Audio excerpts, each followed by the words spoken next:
right. Close this out. Good afternoon, boys and girls. We're on lesson 72. Whoa, what happened there? All right, area. And this is a part one of a series. Um, so today we're going to be learning about area.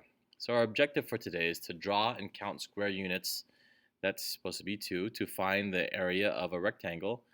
And we're going to also use the formula area length times width to calculate the area of a rectangle. And we're going to estimate the area of a rectangle by rounding the length and width and then multiplying, and we're going to choose an appropriate formula to solve the problem. Here's some math vocab for today. We have area, which is the number of square units needed to cover a surface. Dimension, which is the perpendicular measure of a figure. Square centimeter, a measure of area equal to that of a square with 1 centimeter sides. And square inch, a measure of area of a square with 1 inch sides. So our math joke for today is, what do you call an empty parrot cage? And the answer is polygon. All right, here's your new concept, okay? Take a look at this drawing of a classroom, okay? So if you think about our classroom and maybe it's covered in tile, okay? And you could kind of see there's a little grid in the background, all right? And suppose that you wanted to know how many tiles you needed to tile your whole classroom, all right? And so what we want to find out is how much area is covered by each square, okay? So if we have a 1 foot square and then we have, say this was 20 feet across and 50 feet across this way, we want to know how many squares to actually buy. And so that is called area, when you figure out all the stuff on the inside of the classroom, okay, the floor of the classroom.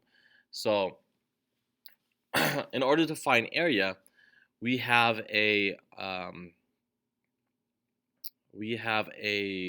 equation that we use, which is length times width, okay? So what we do is we times the length of this, and we found, say if this was 20 feet, right? Like I said before, what we would do is we would times this 20 feet times this, which was the 50 feet, to find the actual area of the inside.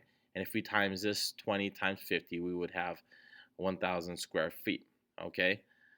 All right. Oops. So here's an example.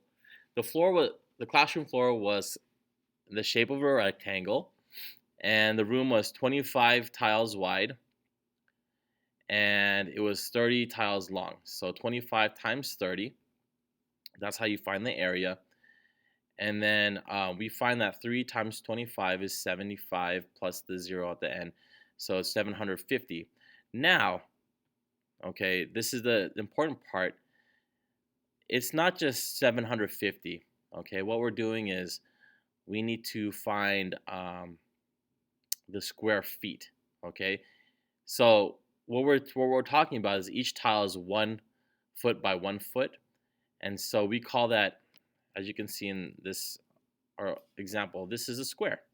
All right, so what we're doing is we're laying out the different squares, and so we call this 1 square foot. All right, so in our example, what we have here is 750 square feet. Okay, so it's how many little tiles are we going to need to fill this room, and we find that we're going to need 750 of those square feet. All right. Here's example number 2. Use a ruler to measure the rectangle. How many square centimeters are needed to cover this rectangle?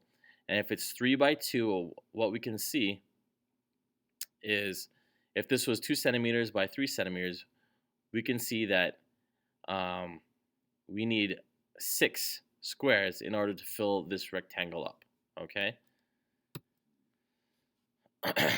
And in example number 3, we use the formula to estimate the area of the room that is 14 feet 3 inches by 12 feet 8 inches. And what we can do is we can round this or use compatible numbers. And we'll just round this to 13 and this one to 14. So we do 14 times 13. And what we find, it's the area is 182 square feet. All right, and example number 4. Maggie has a display case for model car, and what we need to do is we need to figure out, she wants to paint the ends of the case to choose, so we need to figure out what the ends are, okay? And then we need to determine what is the, um, Maggie also wants to glue a ribbon border around the top of the case, so she wants to put a ribbon around the top. So we're looking for two things here. One is for area, and the other one is for perimeter, right? The perimeter just goes around. And so in letter A, what we're doing is we do length times width, which is 10 times 14. And then we do it twice because she wants this side and then this side. So that is 280 square centimeters. And then we want to figure out, okay, what's our perimeter? And she wants to do the glue around the perimeter. And so what we do is we just do, this side is 10 inches, this side is 30. So 10 plus 10 plus 30 plus 30. Okay. And what we find is 80 centimeters. Okay. Because she wants to do ribbon all the way around. All right, if you have any questions, feel free to write those questions down. Here's your lesson practice. And we will see you in the morning. Have a great day.